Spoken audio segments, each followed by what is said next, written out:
grand a day. This one take 4.6. We're gonna use the whole 5 quarts. It's not gonna matter. Fill him up. Reset the oil light. Turn the key to run position. Hit the gas, full to the gas 3 times.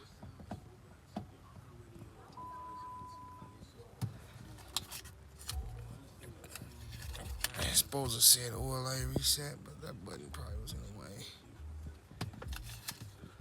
So we're gonna check.